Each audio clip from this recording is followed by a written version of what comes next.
Alright, welcome to ETN News. We're looking at the earthquakes and the anomalies. Now, right here's the earthquakes in Hawaii. You can see down on the slump, still following the slump. This is at the beginning of the slump. And Hawaii is not showing any activity from the volcano. Nothing on the fire map. That's suspicious, you know, it's got to be doing something somewhere. Okay, let's go look at the earthquakes over here.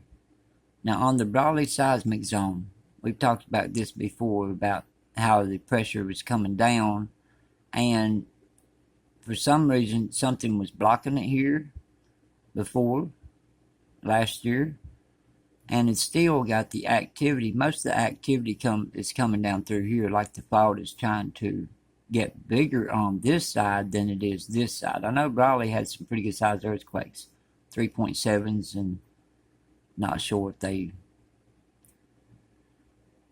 took them down a notch or two or not. It could have been a 4 point something. But over here we had a 4.1, southeast Ocotillo Wells, California, 6.2, 6.9 miles deep.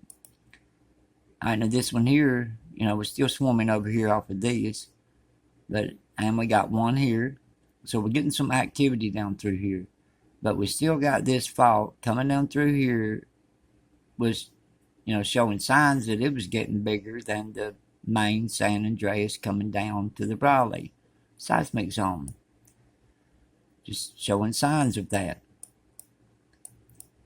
And around the Lone Valley Caldera, we got two small ones around Round Valley and Little Lake, 2.1. Not much going on around Ridgecrest, Indian Springs. What kind of explosion this is? Explosion 2 miles southwest of Spring Valley, Nevada. 1.8, 0.3 miles deep. Wonder what caused that. Here's another one. These are in odd places. 1.5 explosion, 4 miles northeast of Carson City, Nevada.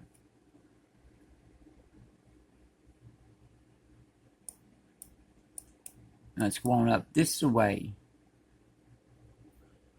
See how the activity's coming in, the way it's coming in off the strait of Juan de Fuca. It's a 1.7 explosion. Port Ludlow, southwest of there, 3 miles southwest. 1.7. So we got some explosions going on. And when we see these explosions, they say there are other things and all this and all that. Well, we learned back in the past by watching this, what's going on. We got explosions going on. Activity is starting to build. We got pressure building up. We had a 6.0 up here around Alaska yesterday, which is nothing there now hardly, but had a 6.0 up here. Don't know exactly which spot it was now. But anyway, we can follow this fault up north, coming off the Bering Strait, and right around, and it takes us right down to Yellowstone. So we got to keep an eye on that area. But over here on the main Juan de Fuca fault coming down, Cascadia is over here.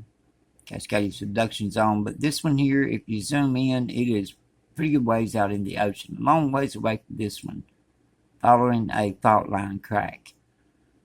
So what would cause that to go that way? It may have something blocking it down here. So watch the Cascadia for maybe a 6.0 or greater in the next few days. Just watch it just in case.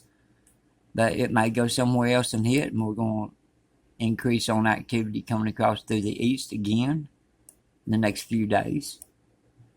So I'd say 3 to 5 days. Most people says 7 to 10 days. That's the way they usually put it. But I usually say 3 to 5 before I can really see it. It could hit over here, 6.0 greater.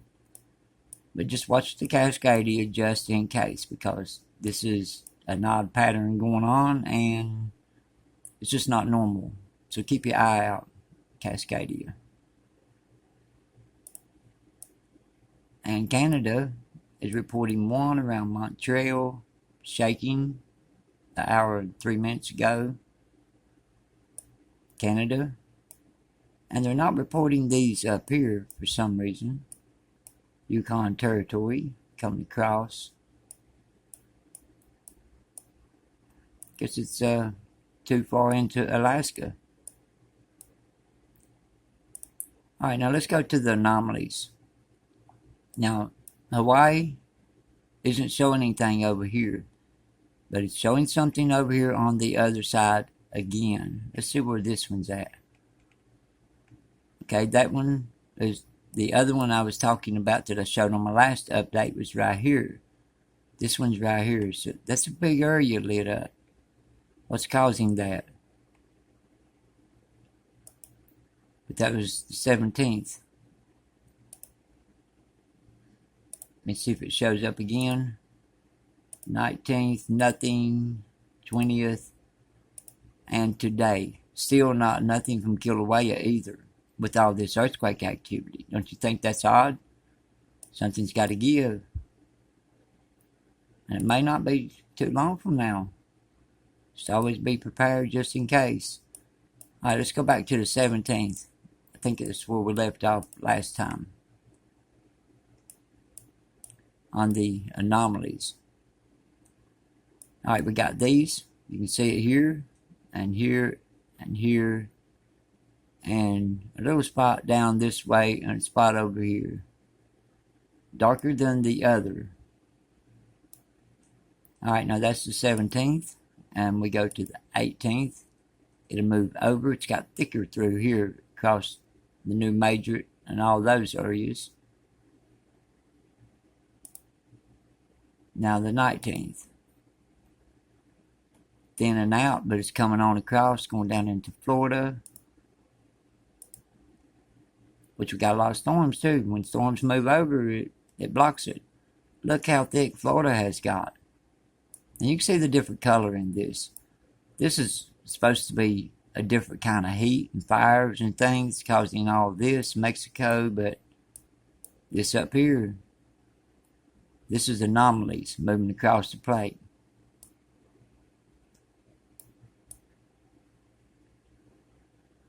Alright, and we go to the 21st, and they don't show nothing yet, so they must be uploading their equipment. Let's look at Zoom Earth real quick, see what's going on. A lot of storms are building. And the oceans are heating up.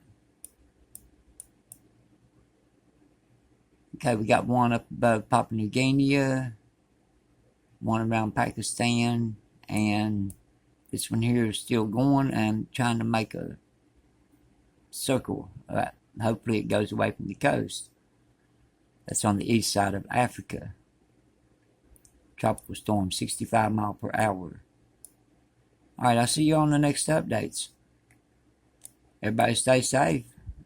And we'll be watching. Just watch the Cascadia, just in case. But we'll be looking 3 to 5 days for another 6.0 or greater, maybe even bigger, somewhere around the plate, around the ring of fire, the main fault lines.